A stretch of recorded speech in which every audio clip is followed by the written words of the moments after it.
Before we start this video, I just wanted to point out that I have quite a few social media accounts that people simply aren't aware of. I am on Facebook, Twitter, and Instagram. I have a subreddit, and you can join my Discord. Just try not to be an asshole. Links to all of these can be found in the description below. Try not. Do. Or do not. There is no try.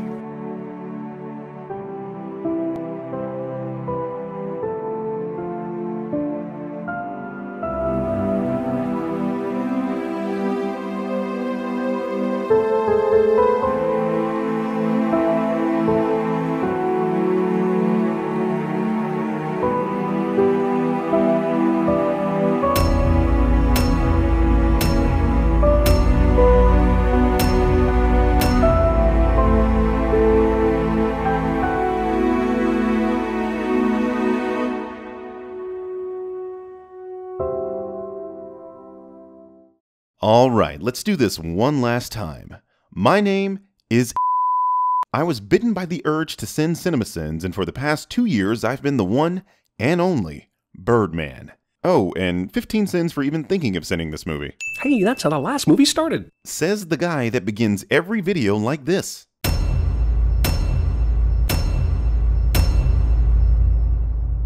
Also, if I'm supposed to be reading and absorbing all this, f*** you. And if there's a quiz, I'm keying your car, teach. What the hell did I say about sending the opening text crawl in a Star Wars movie? Give him another 15 sins. Is that Birdpatine? Do it. You're the boss. As we're about to see, the Empire is going to get their asses kicked yet again, with Luke Skywalker leading the charge. Aside from the Death Star, during this entire series, we never see the Empire bring an aerial attack on a planet. They just send down these cumbersome Imperial walkers. So what did they do to actually win something for once? And if they were winning, why were so many of the rebels allowed to flee across the galaxy? First, the Battle of Hoth was a decisive victory for the Empire. They destroyed Echo Base and forced the rebels to retreat. In every war ever, forcing your opponent to retreat is called a victory. Next, it's hilarious to me that you suggest, besides the Death Star, the Empire never attacks a planet.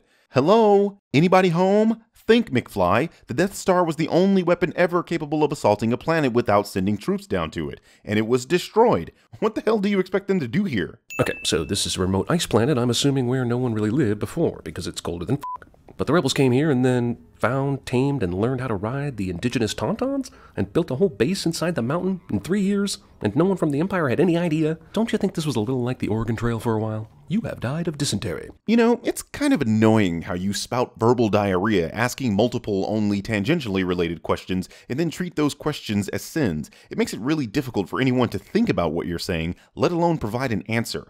Anyway, the rebels had been on this planet since at least the Battle of Yavin. It doesn't take too long to set up a base, and giving them 3 years is ample time to do so, especially when all they had to do was carve out some ice. And the reason the Empire didn't know about this was because of those reasons you listed. Hoth is remote, over 50,000 light years away from the core worlds, and is nearly uninhabitable. Well, that was some convenient timing, assuming this planet is not super tiny. What are the odds Luke's patrol coincides perfectly with the probe's arrival? That's kind of what a patrol is there, bud. You patrol so you'll be there when shit happens. Duh. Movie rips off Rudolph the Red-Nosed Reindeer's abominable snowman. I'm fairly certain the concept of a Yeti or Yeti-like creature predates the Rudolph cartoon by at least 100 years, but thanks for that pop culture reference, I guess. Holy shit. Who would have guessed that of all 3 movies, including the one where she wears a bikini, that this would be the sexiest Leia moment of all? Not only is this not sexy, but you literally send this. What the hell, man? Do you like it or not? I thought you had decided to stay. Well, the bounty hunter we ran into when Lord Mendel changed my mind. First off, Han refers to some other adventure we have no context for unless we read the f***ing books. Wrong. The first film showed you that Han has a bounty on his head when Mr. Monkey showed up to take him back to Jabba. This is the movie following up on that loose thread, suggesting that Jabba is still looking for Han. Are the speeders ready? Not yet. We're having some trouble adapting them to the cold. Which is weird, because everything else works on this planet regardless of cold. You know what else has trouble dealing with the cold? Airplanes. You see, airplanes are on this relatively warm planet, but even they can have issues with ice and ice crystals forming in the fuel. If we're using your logic, everything else on Earth shouldn't work because airplanes have issues with ice. And Luke has been dangling upside down unconscious for who knows how long, blood running to his head, and before you go telling me his Jedi ways help him avoid traditional physiological problems like that, I'll point out his Jedi ways did jack and shit to help him avoid landing in this situation to begin with. Yeah, but we don't know exactly how long he's been hanging, so you're basing this in on an unknowable allowable time frame. You don't have enough information to count this as a sin, so I'm sinning you. I get what you're going for here, I really do, but in the last movie you showed me this asshole using the Force while blind to deflect unseen laser blasts from a drone. How can he do that, but not this? What do you mean, how can he not do this? He does it! What is it about this series and cutting arms or hands off? That's kind of what swords do to unarmed assailants. Pardon the pun. Tauntaun Ex Machina. Rise, my young apprentice. Henceforth you shall be known as Darth Penguin. Do what must be done. Yes, my master. 15 sins for misusing Deus Ex Machina. But it'll keep you warm. How does Han stuff Luke into a Tauntaun belly? They're not much bigger than humans. Says this while showing videographic evidence of Tauntauns being roughly twice the size of a human. Why is this asshole flying up and down over the hills, rather than just flying over the hills? Does he like to cheat death on rescue missions? Well, CinemaSins, if you were actually watching the movie that you're watching, you'd have noticed that they are looking for Luke and Han, and are attempting to hail them via radio. If they just flew their ships high over the mountains, they'd have never been able to see the people they were looking for. Hoth spa. It's a Bacta tank. What kind of spa have you been going to where they completely submerge you? I don't know where you get your delusions, laser brain. What's worse, this lame-ass insult or the fact that Chewie found it funny? I have a third. You not realizing it's the 80s. These kinds of insults were common during this time period. What's next? You're gonna send the Wizard of Oz for hitting the Tin Man with this heat? You clinking, clanking, clattering collection of colliginous junk! Neither the Force nor Obi-Wan has told Luke about Leia being his sister yet, even though it's been 3 years.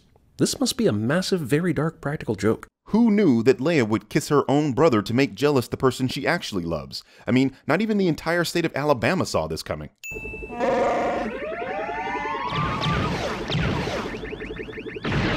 Can we all at least agree that in this one instance Han shot second? Jeremy makes a pop culture reference that isn't a sin of the film cliche. That is the system, and I'm sure Skywalker is with them. Set your course for the Hoth system. Look, if you're sure, as you say, why did it take a drone report and a photograph for you to figure out Skywalker's location? Because those two things are the reasons why he's sure? How the hell do you not realize you are answering yourself? Sir, rebel ships are coming into our sector. Good. Our first catch of the day. After one small ship beat the Death Star, ignorance and confidence are the same thing. But we know the Death Star was beaten due to a flaw in its design in a large prior battle that earned the rebels the plans to that design flaw, not because all it takes is a small ship. Remember, the rebels are about to get their asses handed to them here. So you can land these things outside the energy shield, but you can't get some quick fighters down here to perform an aerial assault? Look, these things are awesome in many ways, but that doesn't mean they make sense. Besides, how are these things not using tracks like tanks to move? They needed to use actual freaking legs. Jeremy, you just sinned this movie for forgetting the cold effects ships. Then it couldn't be one of those creatures. Could be a speeder, one of ours. You mean the speeders you were just told last night can't go out in the cold? And now you're here doing it? Besides, the design of AT-ATs is based on fear. Seeing a giant lumbering mechanical monster is supposed to break your will and make you want to give up. That's the point. Rogue group, use your harpoons and tow cables. Go for the legs. Why the hell do these small fighters have tow cables? For towing a 1974 Buick, and harpoons for, I guess, whaling? Because T-47s were originally made for industrial cargo handling. They were modified by the rebels for use in battle. Does any of this matter for the context of the film? Absolutely fucking not. The birthing process between walkers on Hoth was accelerated tenfold, and the baby is already walking. I didn't even skip Ku Klux Stormtrooper. That's racist. This bucket of bolts is never gonna get us past that blockade. That's kind of true, but why was Luke's X-Wing somehow able to get through the blockade no problem? I like this answer posted by Josh Burke on Sci-Fi Stack Exchange, so I'll leave it here as the definitive answer, as he's using the actual script. I would add on here that the Millennium Falcon is quite famous at this point, and it makes more sense to assume he's aboard the Falcon than a random X-Wing, which could have been anyone. Who's flying the ship right now? Leia? Autopilot evasion software? You know it's Leia because the movie clearly shows you that it's Leia. Water creatures in the Star Wars franchise never find the heroes tasty. R2 is a droid made out of metal. What kind of organic creature likes the taste of metal, besides guys that don't mind when their girl is on her period? Whoa, that does not look like James Earl Jones at all. And Clancy Brown doesn't look like Mr. Krabs. And the Birdman doesn't look like this. You sending actors to do voiceover now? I resent that. Shame! Me too. I'm gonna check in as well. I'm looking for someone. Looking? Found someone you have, I would say. Tonight on Unsolved Mysteries, we'll try to figure out where Yoda's sense of humor went after this one scene in The Empire Strikes Back. Considering Yoda's sense of humor is on full display throughout this entire movie, this is one of those throwaway filler sins CinemaSins includes to pad the sin count and include iconic or interesting scenes. Luke's dinner consists of Cheetos, blocks that look like cheese, some sort of white candy or pills, hush puppies, and strips of drywall. Jeremy's sins consist of pointing things out on the screen, manipulating scenes, lying, bad jokes, an occasional actual sin, and a million questions. In fact, this series should be called Cinema Questions. You seek Yoda. You know him? Take it to him, I will. Just like Obi-Wan, Yoda initially pretends not to be the person he actually is, mostly just to f with the audience, I mean Luke. Yoda is testing Luke's patience here. Patience is a key trait of the Jedi, and it's something Luke fails at, resulting in him losing a hand to Vader. Sir, I've isolated the reverse power flux coupling. The C in C-3PO stands for cockblock. Actually, the C stands for cyborg. Besides, what exactly would 3PO be blocking the cock from? No, seriously, I don't understand the meaning of that phrase. I have no doubt this boy is the offspring of Anakin Skywalker. Which is a weird thing to say to Anakin Skywalker. The Emperor here is suggesting that Luke is the son of the person you no longer are. The entire conflict of Return of the Jedi revolves around Vader struggling with this. Also, didn't the very fact that his name is Luke Skywalker tip you off? You can't seriously expect us to believe that after Luke destroyed the Death Star, the Empire didn't hear what the hell his name was. What? Who the hell is just name-dropping Luke in the Rebel Alliance? That's like the antithesis of being covert, Jeremy. Jesus. You'd be a terrible rebel, dropping dimes faster than Tekashi 6ix9ine. I cannot teach him. The boy has no patience. Yoda talks about Luke to a ghost in front of Luke, and this is his way of revealing himself to actually be Yoda. I'm trying to figure out how the hell is this supposed to be a sin? You just said what's happening on the screen. It's like, we know. We were watching. We were watching when that happened. You are reckless. So was I, if you remember. Obi-Wan is basically Jedi ghost lawyer here. Jeremy likes to make lame jokes when he should be paying attention to this extremely important character building moment. He is too old. Is Yoda cranky? Does he not really want to train Luke? Why the 100 excuses thing? I know we're building tension for the audience. I mean Luke, but other than that, why is he so resistant? This movie is basically saying Ghost Obi-Wan is wiser than 800-year-old Yoda, which is just fucking stupid. Or the movie is suggesting that, just like with Anakin, Yoda is apprehensive about teaching older, brash, and impatient students the ways of the Force, lest they end up like Vader. It's actually Obi-Wan that's the stupid one in this case, considering how all the Jedi Masters tried with Anakin and he still ended up evil anyway. Right under Obi-Wan's nose. A Jedi uses the Force for knowledge and defense, never for attack. But tell me why I can't... No, there is no why. Jedi Master gets frustrated with obvious questions. I thought you assholes were supposed to be at peace with everything, even annoying trainees. Yoda is damn near 900 years old. He doesn't have time for silly questions from hopped up punks that want to be a Jedi in their 20s. Seen it all, he has. That place is strong, with the dark side of the Force. A domain of evil it is. There's a domain of evil sitting around just being evil in the Dagobah system? What the f*** for? As was explained in A New Hope, the Force is a field that penetrates all things, and this includes planets. Here on Dagobah, the negative aspects of the Force have congregated, just as the positive side of the Force manifests on Ahch-To. Dagobah's connection with the Force is one of the main reasons Qui-Gon recommends it to Yoda, along with its swamp-like nature, which Yoda is very fond of. Someone set this video game to the easy setting. Comedy, ladies and gentlemen. You see, the problem with jokes is that they have to at least be funny. By show of hands, who found this joke funny? Now, if you're over the age of 12, put your goddamn hand down. Also, Luke cuts off Dream Vader's head and sees his own face inside, and still can't figure out what's going on. The Force is literally screaming the truth at him, but he's not listening. It always cracks me up that Jeremy of CinemaSins likes to pretend he gets these vague clues in movies when he can barely keep up with children's films. Nobody saw Vader being Luke's father coming until the actual reveal. Hell, from Luke's perspective, this could have meant that he could become like Vader in the future, or that he's fighting himself on the path to becoming a Jedi. There is nothing about this that screams, you are the son of this person. Try not. Do. Or do not. There is no try. Luminous beings are we, not this crude matter.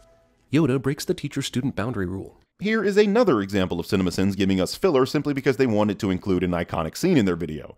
The joke is that the teacher has inappropriately touch the student. The problem here is that Yoda was riding Luke's back like a goddamn horse just a second ago. That's way more inappropriate than a shoulder pinch. I mean, if one of my teachers rode me, it would have been wrong. Very wrong. Okay, so after this big talk about how rocks and spaceships are different from each other, and size doesn't matter and all that jazz, Yoda then proceeds to power the ship out of the water, but with considerable effort, I might add. If the Force supposedly doesn't distinguish the size of objects, this thing should have emerged immediately. Says who? Why do you just say these things and expect people to swallow it down with no problem? Because they do. That's besides the point, Future Birdman. Anyway, not only do you have no point of reference for suggesting this, you're also forgetting that Yoda is very old and near his death here. Even if the Force allowed Jedi to move large objects rapidly, it doesn't. Yoda's excuse would be that he's literally using up most of his remaining strength to even do this. If you leave now, help them you could, but you will destroy all for which they have fought and suffered. Because your dad is Darth Vader and he can turn you to the dark side and the rebels would lose the war. But that's a spoiler for the audience that you, the most important character in this movie, is just better off not knowing. That's precisely why Obi-Wan and Yoda do not tell Luke Vader is his father. People who don't know who their parents are will usually seek them out after finding out about them. In this instance, Luke is clearly not ready to face Vader and would surely be defeated or turned, the former of which actually happens in this film. This is what Yoda was trying to teach him. Patience. If you end your training now, if you choose the quick and easy path, as Vader did, you will become an agent of evil. Except he doesn't, so in your face, false prediction Yoda. This is one of the great things about this movie, subtly showing you that Yoda and Obi-Wan, and by extension the Jedi themselves, are actually wrong. The first movie builds up the Jedi as the consummate good guys, and this movie gives you a wise old sage who can't possibly be wrong, right? Except Anakin and Luke prove that caring for others can lead to the path of winning. Anakin ultimately went down a dark path, but in the end, the love he had for his son is what allowed him to defeat the Emperor, which wouldn't have happened if Luke listened to Yoda. Actually, they didn't really defeat the Emperor. Aha! Proof that Cloud City is funded by Gringotts. Jeremy makes a pop culture reference that isn't a sin of the film cliche. I have spoken.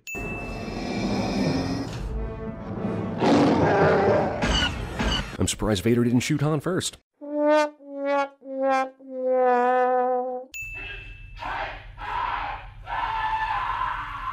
This contraption does things so horrible, it's better left off screen, because whatever bullshit that thing is doing is probably bullshit, but it sure does hurt. I'm pretty sure showing someone being tortured would negate this movie's PG rating, so this is the way. Oh my! What have you done? I'm backwards, you flea-bitten furball! You know, C-3PO was kind of an annoying character in the first movie, but lovably so. In Empire, he's a whiny know-it-all who's actually kind of mean. I've been saying this for a while now, but you could substitute Jeremy for C-3PO and not notice a thing. For example, you know Jeremy was kind of an annoying character in the first couple of videos, but lovably so. These days, he's a whiny know-it-all who's actually kind of mean. What the f***? Is David Copperfield pushing that thing? Why are you pretending you didn't see this technology in the first movie? Also, like any hero in any adventure, Luke ignores his friend's warning that it's all a trap, because the power of space boners is stronger. Jeremy says boner, in reference to Luke and his sister. That shit is weak. Obi-Wan has taught you well. Why does Vader assume that Obi-Wan taught Luke? And we know that Luke doesn't quite have a hold of his thoughts and his emotions yet, so how does Yoda not pop into Darth Vader's head? And if dead Obi-Wan could have done the training, why did Luke even have to go to the Dagobah system? What? Did you just forget that Obi-Wan was with Luke when he died in the last movie? Vader doesn't even know Yoda is still alive. What the hell kind of question is this? There goes another limb. No one just gets stabbed by a lightsaber in this series, do they? You made this video in 2015, so you know damn well that people get stabbed in this series. Maul stabbing Qui-Gon? Sidious stabbing, what's his name? He told me you killed him. No. I am your father. We're gonna get a supreme bullshit explanation for this discrepancy, aren't we? Jeremy, just send this scene.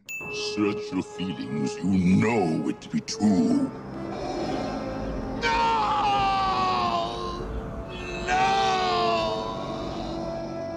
It requires about 10 syllables to say no in Tatooine English, or Tattoo English. Jeremy is still sending this scene. Well, if the antenna isn't an ex machina, him somehow grabbing onto it while falling definitely is. Ex machina. Again. Say Ex machina. again. I dare you. I double dare you, motherfucker. Say Ex machina. one more goddamn time. You guys have hyperdrive, right? If you hated this, you're gonna love The Last Jedi.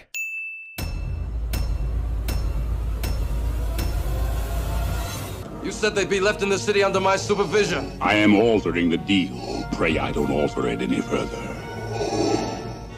Bum bum diddly dum diddly dum bum bum diddly dum diddly dum bum bum diddly dum diddly dum bum bum diddly dum diddly dum bum bum diddly dum diddly dum bum diddly dum bum bum bum bum